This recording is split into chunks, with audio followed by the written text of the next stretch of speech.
This is the top 10 worst books of 2025.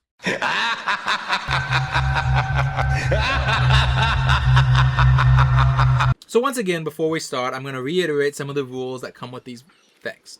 Now, for those of you who've watched the channel before, you know why I'm going to lead with this. But for those of you who are new or watching one of these lists for the very first time, here's what happens. These top 10 lists are the top 10 books I read that year for the first time.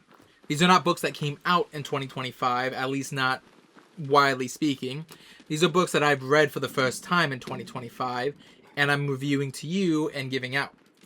Naturally, because it has to be a book I read for the first time, you won't be seeing books like stuff from my Nostalgia Month. Whereas I might have been tempted to put Dust and Decay on here, I won't, because that is not the first time I read it. I knew what I was getting into with that one. In addition, they have to be novels. While I have read terrible comics, one of those ones that I didn't quite get to last year was the Argonauts comic, which was an AI comic that made no sense whatsoever and had plot holes within the first 2 pages. Not even the first 2 pages, the first 2 sentences. But by and large, this is going to be the top 10 worst books of 2025. Buckle up, everyone. Number 10, Silver Elite. So I debated for a long time for what to start this list with. The choice was either Malice by Heather Walters, a sapphic retelling of the Sleeping Beauty story that I felt bungled its ending so badly, it kind of ruined the rest of the book, or it was Silver Elite by Danny Francis. And well, obviously Silver Elite ended up winning out.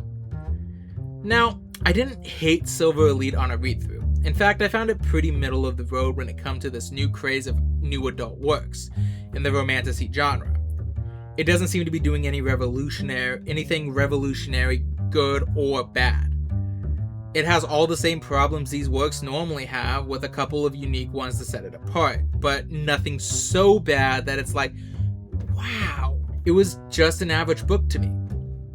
However, the big issue I found with this book was ultimately in its subtext. I go into detail there, but this book's subtext makes the story come off way worse than it actually is. I don't know if Danny Francis intended for that subtext in specific to be as clear as it is, or if it was merely an accident that occurred and the author didn't realize the kind of story she was writing. I'm not going to say it here since YouTube thinks we're all children and we can't bear to even hear the name of the specific political party in Germany around 1940s, but the story is basically a romance between a liberal Jewish girl and the son of a certain German dictator. If that sounds terrible, it's because it is. Especially as the book is far more inclined to side with the oppressors in the story rather than the oppressed. Outright including a line where the main character says her love interest's actions are actually quite good because, well, he's only sending them to labor camps, he's not murdering them. Silver Elite gets away with a number 10 ranking only because I'm giving the author the benefit of the doubt and hoping that their following book is better and shows much more awareness of what she's done. It won't make it a good book, but it will at least make it an average bad book rather than a heinous one. Number 9, Polybius. Polybius by Colin Armstrong was another major disappointment for me because of my own expectations. When I saw Polybius online, I was excited to read a story about one of the urban myths I had grown up hearing about. There was a lot of ripe material here for writing. A video game that caused people who played it to go crazy? I mean, come on, this is perfect for storytelling. In the end, however, I found Polybius to be a boring, plotting mess of a book. Not only does it fail to understand the urban myth it's based on, but it also seems to not really know what it's doing. At times, the story is hinted at to include a supernatural element, only to reveal it's not, but then fails to cover up the holes created because it's no longer hinting at the supernatural element. There's so many POV switches that it gets dizzying, and the story has a very strong written for TV vibe. By that I mean, more often than not, the story was telling you what the characters were thinking and what their relationships were outright, rather than letting the reader experience them naturally. There's an entire section of the book where the it just painstakingly details one of the main characters, Andy's relationship with her mother and father, to a degree that it made me wonder what there was left to explore with it. We know where everyone stood by the time it was over. Overall, it's just a book that really did not deliver on its premise, and for that, I can't recommend it to anyone. Number 8. The Lord of Souls. When I read the book The Infernal City, I was left to wonder why this book was so poorly rated on Goodreads. Sure, it wasn't cream of the crop good, but I found it a fine enough fantasy novel set in the Elder Scrolls universe. When I read its sequel, The Lord of Souls, I understood why no one ever talked about this book series after they came out. Lord of Souls by Greg Keyes takes all the things that was wrong with the previous entry and jacks it up to 11. Characters are painfully underutilized, events fly by with no care, and it feels like the entire story was rushed out by the studio simply because it had to be out before the release of Skyrim, which would have come out very shortly after this book was published. Because of that, the story suffered immensely, barely delivering on anything it promised in the previous books, or even the new plot elements provided in this one. Personally, just save yourself some time. Don't bother with this series. It's not worth it. Number 7. The End of Us, Part 3. The End of Us by Sebastian Leveden. It's a series of novellas that I read because they were a blatant attempt to rip off the Last of Us game series. Not just the cover art for a century being basically an Asylum-level ripoff of the cover art, but the story is also dealing with fungal zombies. But it's okay because instead of calling them clickers, he calls them breeders instead. In any case, I was tempted to put all 4 novellas on the list, but I figured for a sense of variety and fairness, I'd limit myself merely to one of them, and I chose Part 3 for this specific reason. Part 1 was bad, but it was the first in a series of 8, and the author clearly planned to release more. It was more cliche than outright terrible, and there was some interesting ideas that it presented. When I read the first book, there was like, okay, this isn't good, but if the author does some of the things he seems to be hinting at, the series could actually be really good, overall. The second book obviously dashed a bunch of those hopes, but it was a more meandering nothing mess than it was there that was there mostly just to force a protagonist out of their safe zone and back into adventure. There was really nothing heinously bad about it, it was just largely boring. No, I think 3 is the worst because it shows the worst aspects of not only the story, but the characters. Josh, our resident 12-year-old psychopath, is once more presented as the beacon of a survivor we should all aspire to, despite his actions in the previous 2 books being more akin to someone in the neutral evil alignment. Cassie, the sister, is also at her worst, as not only does she unfairly demonize someone who really doesn't deserve it throughout the book, she's also willing to resort to murder over the most minor of inconvenience in the story, which goes against her character entirely. The unfairly demonized man is prevented from saving his surrogate daughter by everyone involved, and when he finally snaps, he's treated as the biggest asshole in the world, despite being the most analogous to Joel from The Last of Us, who the author clearly holds in high regards, if the way Josh acts is any indication. And the story proceeds to take one of the reoccurring themes that it does have, the idea that the reason this plague even happened is its nature reclaiming what humanity has squandered, is so poorly done, and it might as well not be there because it's dashed across the floor when our protagonist purposely caused a forest fire. It wasn't like Benny Amura in Dust and Decay, an actually good zombie book where he set fire to a horde of zombies out of desperation. This was done while they were safe and free. They just set a forest on fire. Really though, it is kind of hard not to recommend these books to some degree because they are a blast to read because they are so bad. And the true scope of how bad they are is really only felt across 4 books. Number 3 is just by far the worst because it's the one that will infuriate you the most. Whereas 4 actually has some decent moments in it, and 1 and 2 are just kind of normal bad. Number 6. Dead Silence. Dead Silence by S.A. Barnes was the most disappointing book I read in 2025. And for good reason. The book, at first, was a decent enough read and gave me strong Dead Space vibes. It reminded me a lot of a book I wanted to talk more about a couple years ago called The Gilded Abyss, which, by the way, if I do recommend. But in this case, the biggest issue I had with this book is it betrays itself. The first half of the book is clearly Dead Space inspired. The second half hard right turns into an Aliens knockoff. It fails to wrap up any plot thread in a satisfactory way, the story being more focused on the romance rather than the horror, and the mundane explanation to something that would have worked much better if it was just something eldritch or supernatural just brings this book down to a really disappointing book. This book really started to make me cynical to things that get the Goodreads Book of the Year award, because it feels like too often I read those books that earn the award and I just find them boring, meaty, and mediocre slop at best. In any case, I don't have too much to rant about here, as it wasn't a book that viscerally angered me, but it was one that was bad enough that I had to include it on the list. Number 5. Betrayed. Betrayed by PC Cast is a better book than the book that came out before it marked. That is the biggest compliment I can extend to this book. It still did most of the same terrible things that it did in that book, it just did it in smaller doses. So naturally, when it came down to it, it only seemed fitting to include it on this list. But there is one thing that this book does even worse than what came before. It's the fact that the main character ends up in a relationship with a man 10 years her senior, while she's in high school. And he's one of her teachers. Now normally this would instantly sink it to the bottom, but I'm trying to give this book the benefit of the doubt by seeing if this romance is actually going to be revealed to be a terrible thing that our main character is being manipulated into. But as it stands right now, the narrative of the story seems to be trying to present this as some kind of beautiful romance.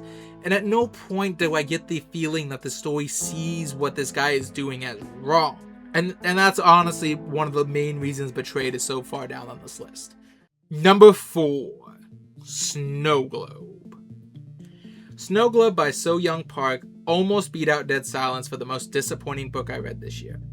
The only reason it didn't is because, while I did get excited for this book, there was never a point where I was convinced that the book was going to deliver on that excitement once I started reading it. From the offset, Snow Globe seemed less interested in giving me a satisfactory story to indulge in, and more like it just wanted to have all the themes without doing any of the work to earn those themes. I acknowledge that a part of this might be because it's a translated Korean work, so maybe there's something I'm missing that's not translating over properly. I know for a fact idol culture is a serious thing over there, and while I am familiar with it, I'm not as well versed in how terrible it is to the degree I think someone in Korea would be. This book does read like a condemnation of it, but at the end of the day, it is still just a very bad book. It doesn't deliver on anything set up. There are a number of plot points that have a neon sign hanging over them like, this is gonna be important later, only for them to slam the door and say, haha, fuck you, got you. It has plot twists that feel unearned and aren't needed for the story, actively sabotaging the message, honestly. It has elements that are practically magic that are never explained in an otherwise non-magical setting, such as teleportation mirrors. The ending is rushed and barely feels earned. None of the characters feel fleshed out in the slightest, with entirely new ones being added with not even 100 pages left to go in the story, and yet played pivotal roles in the climax and themes. And at the end of the day, despite wanting to be a story talking about how a system oppresses people, it ultimately fails by laying the blame of that oppression at the foot of a single person, and not the system at large. I recommend reading my review. I go way more in depth of why this fails as a condemnation, much more, but for now I just really don't recommend reading this book. Number 3. Shibumi. Shibumi by Trevanian has taught me that people will really believe anything is good, so long as you slap the satirical label on it. Shibumi was recommended to me by someone because they told me it was the basis of the John Wick series. And if you pay attention to the series, you can actually see characters reading the novel throughout some of the installments in that universe. However, the problem with Shibumi is that, well, it's an utterly contemptible slog that does nothing to earn the credits I've heard for it. It's an openly sexist and racist book that is as boring as possible, with the Mary Sue protagonist written by a terrible person who was probably the early 1900s version of a weeaboo. There's almost no redeeming qualities to this book that I can think of off the top of my head. This is something I struggled to sum down in any way to emphasize just how terrible it is, And I really do recommend checking out my review on it to see the explanation of why I think this book is so bad. I had to take an hour to talk about it. And I know there are going to be some people out there who just going to call me stupid because obviously I don't see the clear satire in this, but you can't just call something satire and then do whatever the fuck you want in it. And then just expect people... Apparently, I guess you can. Never mind. But I really don't recommend Shibumi. It's not a good book. It's honestly a bad book. And I don't think this is as satirical as Travanian pretends it is. Number 2. Dark Highway Home. Dark Highway Home by Lars Larson is a book that depressed me. I really don't mean that in any exaggerated term. This was a book I was planning to read during the Garb August month to continue my tradition of reading prepper works. And initially, I admittedly was more optimistic about this book than the other preppers books I've read in the past. Not only was our main character not a fanatical prepper, but it also seemed to be a book on the opposite end of the political spectrum of the previous works. I read Rawls and Bird, who were both very staunch libertarians. This book was clearly written by someone who was more democratic. However, at the end of the day, those hopes were dashed to the point that I just had really no interest in reviewing this book for my channel because I felt like I've said it all before. This book is a power fantasy for the author, salivating over the day when society collapses so we can go out and kill people without consequences. This book is closer to Bird's Last Layover series than Rawls' Founders series, but at the end of the day, that is what they're all about. They spout moral superiority but showcase hypocrisy and immoral attitudes constantly. They're deeply sexist, with women barely allowed to do anything but stand there and look pretty. In this book, even though women are more proactive, making up 90% of the cast at any given time, it's still treated as a surprise and shock when the women prove to be mildly competent at things. And for the most part, most women are just there to be sexually assaulted. It also made me realize how deeply cynical most prepper works are, at least the ones I've read. This isn't just a case of someone expecting the world to collapse in this way. No. These are people who write these stories that believe most of humanity is nothing more than a pack of slavering animals, barely held in line by the chains of society. And the second society is gone, most people are going to turn into a roving band of raping raiders. No joke, literally just about every single bad guy that the main character comes across is literally a rapist. It was giving me Brian Keene levels of writing, where the author writes about how he hates it so much, but keeps putting it in his story that it makes me wonder if he's projecting and is actually a thinly veiled fetish he has. At the end of the day, the misanthropy of the work just got to me this once, and I just decided for my own mental health I had no interest in recording and a review of this book. I might eventually record and publish a video with the half script I had written up, but don't expect it anytime soon. I'm still going to try a different set of prepper works this next Garb August though. Maybe another series will prove me wrong. I really am hoping to find one of these prepper works that is actually a fun read. The idea of surviving in a post-apocalyptic world is one I really love. The Fallout in the background here is not by accident. I love Fallout books. I love post-apocalyptic books. I love Book of Eli. I love these works. It's just pissing me off. I can't find any good ones. And now, before we get to number 1, some dishonorable mentions. Star Wars: The Approaching Storm. I actually did have plans to do more than 2 EU books this year for my Star Wars month, but The Approaching Storm is part of the reason why I ended up not doing any more beyond the 2 that I did do. The Approaching Storm is a very bland, boring book that was a struggle to get through. It didn't feel like the book was interested in what it had to say, so neither was I. Although I will say that it was interesting to read the book and see the difference between who Luminara was in the EU and who she was in the Disney canon, because they are literally stark opposite characters. Which also goes to show why Barriss Offee ends up being one of the most kind, compassionate characters in the EU, but ends up being a traitor in the Clone Wars. The Dead Take the A Train. Again, this is just another book where the main issue was it's just super boring. This one is a little more egregious though, because it actually starts off with a super interesting premise, with our main character ripping the demon out of a bachelorette at her own bachelorette party, only to discover her mother-in-law was already using that woman as an incubator for demon eggs for a completely different demon. I mean, what a way to set the mood. Only this book is more about the love story between our main character and her best friend, an obvious crush. And while stuff does happen, it's not particularly interesting. It also falls into the trap where it tries to be a splatterpunk with its visceral descriptions of gore well past the point it's needed, and at certain points, they aren't even relevant to the plot. In my review, I point out how the author literally describes a scene where the main character rips barbed wire out of her skin, but after she does that, her arm is fine. Like, the barbed wire is described as dripping with blood, muscle, and fat, but her arm is perfectly fine through the rest of the book.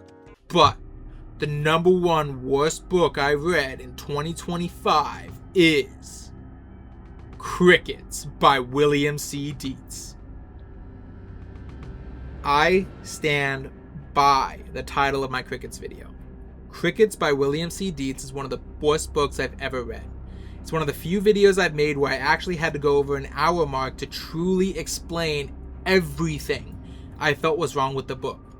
And even then, I still feel like I didn't do a good enough job explaining to you just how riddled with plot holes and idiotic characters and terrible world building and just the terrible writing it had. Like, it wouldn't be okay with this book if it was an amateur author publishing his first work. So how is an author who's been publishing books since 1986 somehow put out a work so devoid of anything good? I couldn't find anything nice to say about it. It feels like a half-baked fan fiction that Dietz tried to submit to another game studio, but anyone with more than 2 brain cells looked at it and rejected it. So he just changed some names and published it himself. But I go over all that in my video. What I want to talk about here is something I didn't think about at the time, and has kind of been eating away at me since I made that video. You see, in that video, I point out how hyperlinks in the Kindle book version of Crickets made it seem like Dietz had wholesale just copy and pasted articles. But when I plugged it into something to search for the plagiarism, it pinged the book for AI. The book was published in 2022, and it got me thinking, did Dietz use AI to write this book? The more I thought about it, the more it seemed like a very strong possibility that I had completely missed the fact that this book was AI. It would explain the stilted dialogue, the constant tiffs with world building and plot holes. It would also explain why so much of it felt like other works, but just not enough for me to pin down what it was trying to rip off. There's actually a fair amount of evidence of this, and I do want to dig deeper in the future. I've been considering a video where I talk about AI books, and if I ever do this, I will bring this back up and do a more thorough explanation about why I think this book is written by AI. But until then, I'm not going to push this anymore. But by and large, I really don't recommend Crickets, and again, this goes to further the point that I just don't understand why William C. Dietz got the work that he did. Every book of his that I've read has not been good. Even his best work, Halo the Flood, is still something I think was terrible. It just was better than everything else he wrote. And I think that's part of the reason I didn't clock it as AI the first time, because he's genuinely writing so bad that it would just seem like normal bad writing. With that being said, I don't have much else to say.